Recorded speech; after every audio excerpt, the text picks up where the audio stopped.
Est-ce que tu as déjà donné ta carte d'identité pour acheter du Bitcoin par exemple, ou pour pouvoir faire des transactions sur un exchange? Est-ce que c'est pas un piège?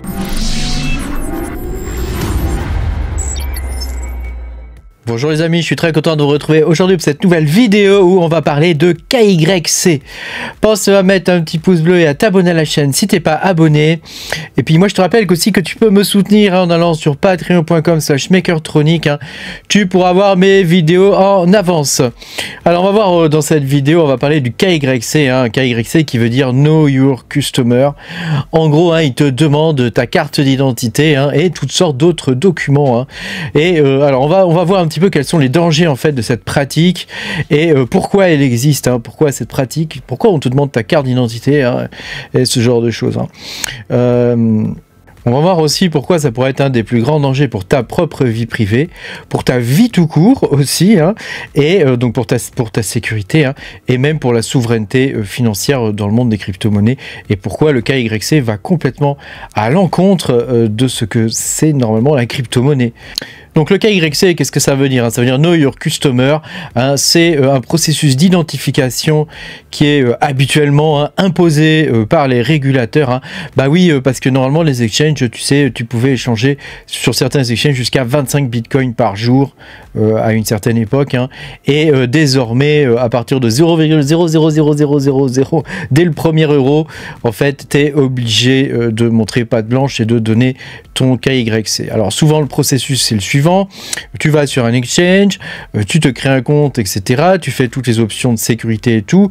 Et au moment donné où tu veux faire du trading ou où tu veux récupérer tes sous ou des choses comme ça, ou faire un virement, un transfert, ils te demandent donc de mettre ta carte d'identité. Ils te disent que ton compte est bloqué. Donc ça peut te demander ta carte d'identité, mais aussi toutes sortes d'autres documents pour prouver ton identité. Ça peut être ton adresse, des factures et toutes sortes d'autres choses, quoi. Donc ça, c'est quelque chose qui est imposé par le régulateur. Donc le but officiel de ça, évidemment, c'est de lutter contre le blanchiment d'argent. Bah oui, nous sommes tous des... Voilà. Et aussi, c'est pour lutter contre le terrorisme. Bah oui, parce que les terroristes, il y en a partout, c'est bien connu. Nous sommes tous des terroristes en puissance. Voilà, donc le but, c'est ça. Donc en gros, je ne vais pas dire qu'ils emmerdent tout le monde, parce que bon, le but est louable. Mais les façons d'y parvenir est beaucoup moins, et en plus, comme je te l'ai dit tout à l'heure, ça va vraiment à l'encontre de la philosophie dans les crypto-monnaies, quoi. Donc ça, c'est quelque chose qui est obligatoire pour les SEX, donc c'est pour les plateformes qui sont centralisées, notamment en Europe, avec Mika ou Paysan pour l'AMF en France. Alors, il faut bien comprendre qu'il y a des risques à partir du moment où tu transmets tes documents d'identité, ou même si tu les stockes sur ton ordinateur, il peut y avoir des risques, simplement parce que ce sont des données qui sont sensibles, dans le sens où on peut se faire passer pour toi, par exemple. Si quelqu'un arrive à mettre la main dessus, imaginons que l'exchange en question ne sécurise pas correctement ces données, et c'est des choses malheureusement qui arrivent. Imaginons que les exchanges ne sécurisent pas correctement les données, bah voilà, ça devient quelque chose qui est à risque. Alors c'est à risque aussi, souvent les exchanges ils passent par des prestataires de services, tu vois, donc ils ont des fournisseurs de KYC qui s'occupent de cette vérification là en dehors de l'exchange. Mais imaginons que ce fournisseur se fasse hacker, bah oui, parce que dans le monde numérique, il y en a bien qui réussissent à hacker 1,4 milliard sur Bybit, donc pourquoi ils iraient pas hacker ta carte d'identité et des milliers d'autres, franchement on se demande. Donc évidemment, c'est un gros problème, puisque en plus ces entités centralisent tes informations. Donc à partir du moment où on a un risque de fuite de données, sachant que c'est des données sensibles, ça peut être vraiment embêtant et ça peut te pourrir la vie. Imaginons que quelqu'un utilise ta carte d'identité par exemple pour faire je sais pas quoi, ça peut te retomber dessus. Il fait un prêt bancaire par exemple, après c'est à toi d'embourser le prêt. Tu vois, ce genre de choses, quoi. Donc ça peut vraiment devenir quelque chose qui est terrible et qui peut être terriblement préjudiciable pour toi. Voilà. Ensuite, le deuxième grand problème de ça, c'est que pour le coup, on a une traçabilité totale. Les exchanges et donc les régulateurs ont une traçabilité totale sur ce que tu fais.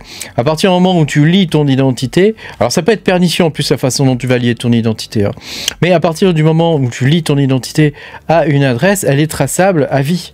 Hein. À partir du moment où tu vas l'utiliser, ça va être traçable à vie. Donc il n'y a plus d'anonymat, plus aucune neutralité au niveau du protocole, enfin au niveau des différents protocoles qu'il peut y avoir, aussi bien sur la DeFi, Bitcoin, etc. On arrivera toujours à remonter jusqu'à toi, sauf si tu as utilisé des mixeurs, où là ça peut compliquer un peu la vie quand même des gens qui veulent remonter jusqu'à toi.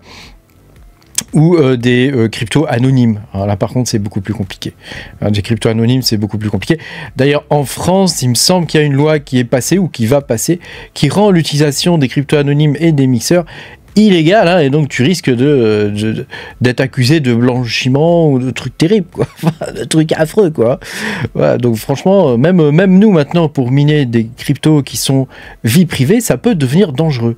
Hein, ça peut devenir dangereux et donc il faut faire attention quand même à ce qu'on fait parce qu'avec toutes ces lois qui sont faites soi-disant pour nous protéger, au final elles nous emmerdent quand même pas mal et le citoyen normal il est vraiment embêté. Hein. Alors t'as vu Canva, regarde, Canva il te propose carrément de faire ta propre carte d'identité. Hein. Crée ta carte d'identité. Hein. Donc évidemment c'est une blague, hein, j'imagine, hein, parce que je vois pas comment tu peux créer ton ID card, hein, je comprends pas. Hein. Voilà, ensuite il y a un troisième risque qui est important, c'est qu'à partir du moment où tu as tes fonds qui sont sur des exchanges et que tu as fait ton KYC, ils peuvent bloquer tes fonds.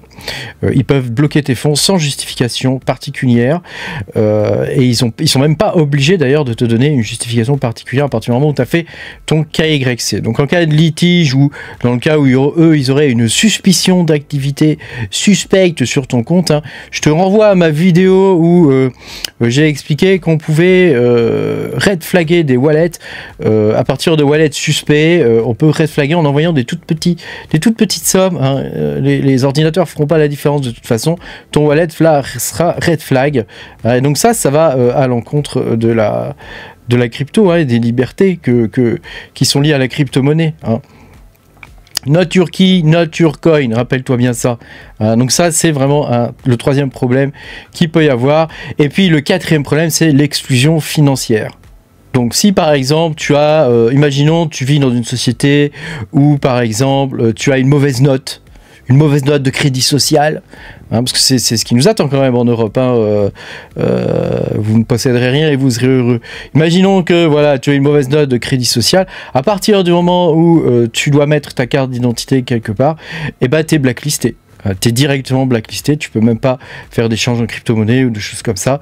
Donc ça c'est directement un red flag terrible. Et puis enfin il y a une cinquième raison pour laquelle le KYC c'est pas une bonne chose, c'est que imaginons que tu es souffrant, malade, quelque chose comme ça, faire sa carte d'identité ça peut être la croix et la bannière en France en particulier, où tu es obligé de te déplacer par exemple. Hein, je connais le cas d'une personne, hein, qui est souffrante etc, qui ne peut pas se déplacer pour faire sa carte d'identité et les autorités ne se déplacent pas non plus, ils vont pas venir chez toi pour faire ta carte d'identité, quoi. Donc comment tu fais? Bah t'es niqué, quoi, t'es niqué, hein, t'es niqué. Donc tu vois, il y a quand même beaucoup d'aspects, que ce soit des aspects sociaux ou même des aspects au niveau de la vie privée. Voilà, il y a beaucoup d'aspects qui sont impactés au final par le KYC. Donc c'est une raison pour laquelle il faut lutter contre le KYC. C'est quelque chose qui ils nous disent que c'est obligatoire et donc les raisons c'est le blanchiment d'argent et puis le terrorisme, mais il faut quand même lutter contre ça parce que ça ennuie quand même beaucoup les personnes classiques, quoi, qui font rien de spécial, quoi.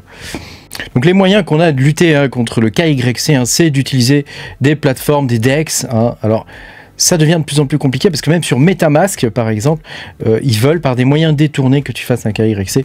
On va y venir juste après. Hein. Parce qu'il y a une carotte au KYC, tu comprends? Ils utilisent une carotte. Donc, un des moyens les plus simples, c'est d'utiliser voilà, des trucs genre Uniswap, Torchain, hein, qui te permet de faire des exchanges, d'échanger de façon décentralisée directement depuis ton wallet, sans que tu aies à passer par des exchanges centralisés. Hein. Sur Solana, il en existe aussi. Enfin voilà, c'est quelque chose qui tend quand même à se démocratiser de plus en plus, hein, et en plus c'est facile à utiliser, contrairement à certains exchanges qui peuvent être très très compliqués. Et puis tu as des plateformes comme Bisq, hein, qui te permet de faire des échanges de pair à pair, qui sont décentralisés, et donc Bisq fonctionne comme un tiers de confiance et te permet de procéder à des exchanges en peer-to-peer directement, sans passer par un exchange centralisé, donc sans faire de KYC. Alors donc ils ont des méthodes aussi qui sont vicieuses, hein, puisque par exemple quelqu'un qui rentre dans la crypto-monnaie, ils vont te proposer une carte de crédit, et à partir du moment où tu acceptes d'avoir une carte de crédit pour dépenser tes cryptos, au lieu de faire un simple virement SEPA, hein, qui est beaucoup plus simple au final, hein, tu fais un virement SEPA vers ton compte et puis tu dépenses sur ta carte de crédit normale, quoi, enfin de ta banque classique, quoi. Et ben au lieu de faire ça, ils te proposent une carte de crédit, et à partir de là, à partir du moment où tu acceptes la carte de crédit, et ben tu es obligé de faire un KYC, hein. Donc ça peut passer pour une solution qui est pratique, mais le problème c'est qu'ils proposent ça de plus en plus dans des exchanges, dans des wallets qui sont décentralisés. Bon, alors décentralisés entre guillemets, hein, comme MetaMask par exemple, ou même d'autres. Il y a d'autres wallets maintenant, hein, qui proposent une carte de crédit, hein. Tu vois, MetaMask là propose une carte de crédit, alors je crois que c'est une Mastercard, hein, voilà, qui permettrait, voilà, donc ça c'est évidemment c'est une très mauvaise idée, hein. Ça, c'est une très mauvaise idée. Autant prendre, le virement SEPA, ça te coûte quasiment rien. Tu vas sur Kraken, tu transformes tes coins en euros, tu te fais un virement SEPA, c'est quasiment instantané en plus. Donc vraiment, il n'y a aucune raison d'utiliser ce type de carte de crédit, à part si tu veux, voilà. Évidemment, sur Kraken, tu es obligé de faire un KYC aussi, hein. Mais voilà, moi j'aurais plus confiance quand même en Kraken, qui est dans le milieu depuis très très très longtemps, plutôt que dans MetaMask, hein. Voilà, on sait qu'il y a des incointances quand même, MetaMask, tout ça, le World Economic Forum, voilà, les entreprises qui possèdent MetaMask.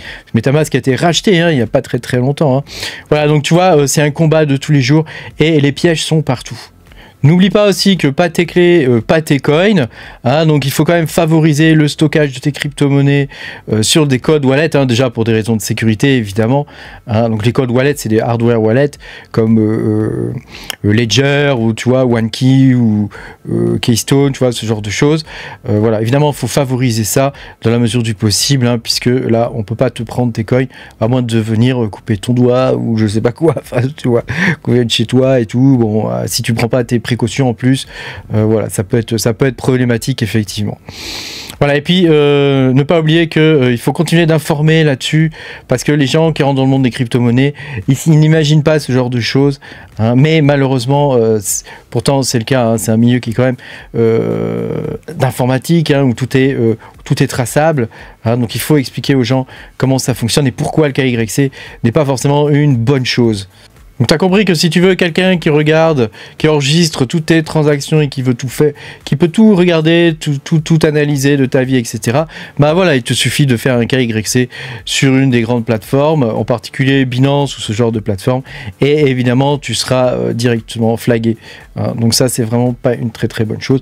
Après, bien sûr, à un moment donné, pour sortir tes crypto-monnaies, il faut quand même pouvoir faire un KYC quelque part. Mais dans l'idée, c'est quand même de limiter au maximum, hein. Si tu utilises des wallets décentralisés, des choses comme ça, voilà, tu fais une fois un transfert par exemple vers Kraken, et après tu fais un virement SEPA, et là tout est propre et tout est clean, quoi. Mais voilà, il faut pas utiliser ce genre de choses et faire des KYC partout, hein. C'est quand même quelque chose qui est à risque. Merci beaucoup d'avoir regardé cette vidéo. Pense à mettre un petit pouce bleu et puis à t'abonner à la chaîne, hein, si t'es pas abonné. Et moi je te dis à bientôt pour de nouvelles aventures. Salut!